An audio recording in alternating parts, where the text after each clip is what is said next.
जाओ तुम जाओ, कोई बात नहीं, आपको कुछ नहीं होगा, पकड़ के रखिएगा। Bye bye.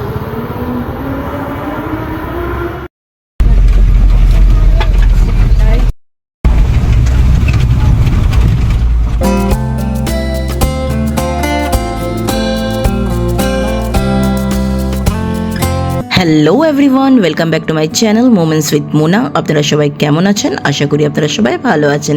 তো চলে এলাম ডে 5-এর ব্লগটা নিয়ে উত্তরাখণ্ডের। তো চলুন আজকের এই ব্লগটা শুরু করা যাক, শেষ অবধি দেখবেন, আশা করি আপনাদের ভালো লাগবে। তো ডে 5টা ছিল পুরোপুরি অ্যাডভেঞ্চারাস ডে, কারণ সেদিনকে আমরা অনেক কিছু করেছিলাম। তো আপনারা প্লিজ প্লিজ প্লিজ পুরো শেষ অবধি দেখবেন, আশা করি আপনাদের ভালো লাগবে। তো আমরা ডে 5-এ সত্তালেই চলে গেছিলাম ওয়াটারফলে। তো ওয়াটারফলে যখন গেলাম, সিঁড়ি দিয়ে অনেকটা আমাদের নিচে নামতে হয়েছিল। তো প্রথমে তো আপনারা দেখেছেন আমরা নিচে নেমেছি, তারপরে এরকম পুরো সোজা রাস্তা ছিল। তো আমরা হাঁটতে হাঁটতে প্রায় 1 ঘন্টার মতন এই রাস্তা দিয়ে হেঁটেছি। আমার তো লাগছিল যে যাক, এইবার আমাদের উঁচু নিচু কিছুই না, একদম সোজা সোজা আমাদের হাঁটতে হচ্ছে। তো আমি তো খুবই খুশি হয়ে গেছিলাম।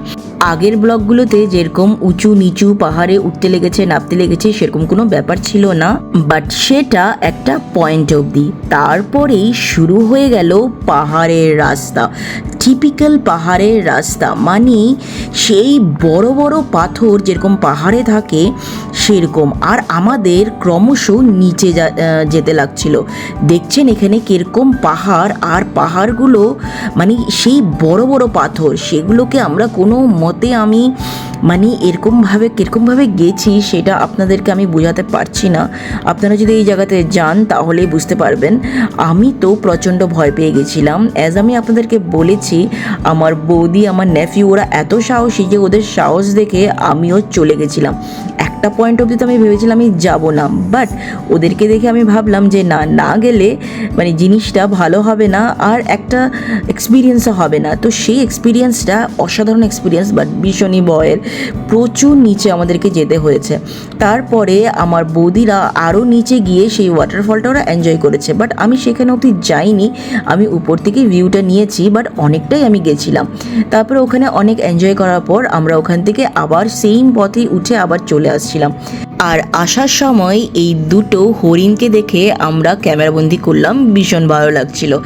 তারপরে আমরা নেক্সট অ্যাডভেঞ্চার যেটা করলাম এটা হয়েছে এই কায়াকিং। আর আমরা যেই লেকটাতে করেছি এই লেকটা কিন্তু 70 ফিট ডিপ লেক। তো বুঝতেই পারছেন কতটা ডিপ। আমি এখানেও ভেবেছিলাম আমি এটা পারবো না, কারণ নিজেকে চাপ্পু চালিয়ে চালিয়ে কিন্তু পুরো লেকটা আপনাকে ঘুরতে হবে, আর সেটাই আমার ভয় লাগছিল। বাট আমার বৌদি বলেছে যে তুমি করো, দেখবে ভালো লাগবে। আর আমার পিছনে যে বসেছিল ও ছিল একজন গাইড, তাই আমার একটু সাহস ছিল, তাই আমি করে নিয়েছিলাম। তারপরের অ্যাডভেঞ্চার যেটা ছিল এটা হচ্ছে জিপ লাইনিং। তো এখানে দেখছেন আমার নেফিউ কিন্তু করছে, আর ওকে দেখেই আমার সাহসটা বেড়েছে। আর প্লাস আমার বৌদিও আমাকে বলেছিল যে তুইও কর, দেখবি তোরও ভালো লাগবে। তারপর আমি ভাবলাম যে করেই নিই, কিন্তু প্রথমে আমার ভয় লাগছিল, কারণ জিপ লাইনটা অনেকটা লম্বা ছিল। জিপ লাইনটা মানে এক পাহাড় থেকে আরেক পাহাড়ে আমরা যাচ্ছিলাম। তো এখন আমি করছি, আপনারা দেখুন।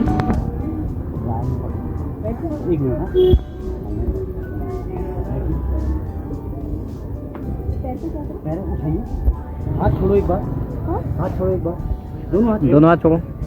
एक ही हाथ छोड़ना, हाथ नीचे करो, हाथ नीचे, नीचे को रखिए। कोई बात नहीं, आपको कुछ नहीं होगा, पकड़ के रखिएगा।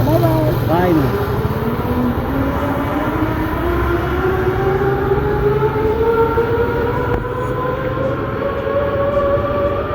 তো যখন জিপ লাইনে আমি চলে গেলাম আর যখন যাচ্ছিলাম তখন কিন্তু বেশ ভালো লেগেছে।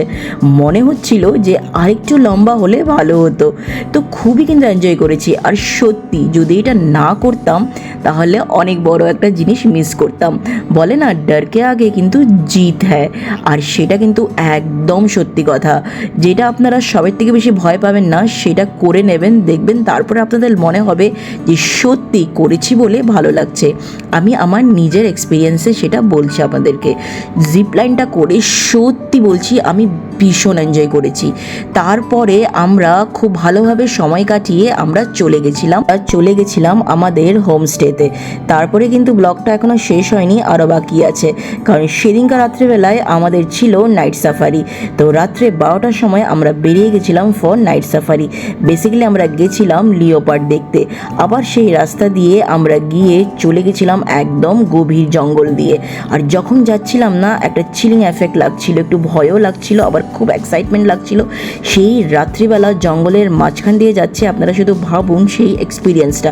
আর সত্যি আমরা কিন্তু লিওপার্ড দেখতেও পেরেছি।